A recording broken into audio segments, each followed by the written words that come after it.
మధ్యన ఎక్కడో కోట్ చదివాను, ballot is powerful than bullet అని. ఇక్కడ బుల్లెట్ అంటే మన ప్రజాస్వామ్యం తీసుకుంటే బుల్లెట్ అంటే అధికారం, బ్యాలెట్ అంటే ఎన్నిక చేసుకోవటం. అంటే బుల్లెట్ అంటే అధికారం చూపించి ప్రజల్ని భయపెట్టి ప్రజల్ని హింసకు లేకపోతే ప్రజల యొక్క అవసరాలని తీర్చకుండానో ప్రజల్ని సరిగా పరిపాలించకుండానో ప్రజలకు నష్టం కలిగజేసే పార్టీల గురించి మేబీ ప్రజలు ఆ టైంలో అంటే 5 ఏళ్ల కాలంలోనో 4.5 ఏళ్ల కాలంలోనో మాట్లాడలేకపోవచ్చు.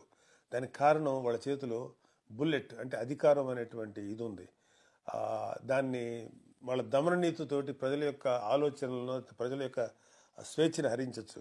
కానీ 5వ సంవత్సరం వచ్చి ఎలక్షన్ స్టార్ట్ అయిన తర్వాత ప్రజల చేతిలోకి అత్యంత పవర్ఫుల్ వెపన్, ఆటమిక్ వెపన్ లాంటిది ఒకటి వస్తుంది.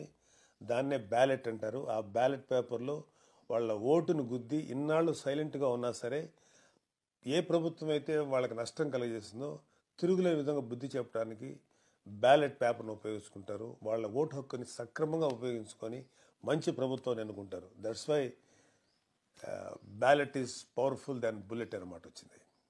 జై జనసేన.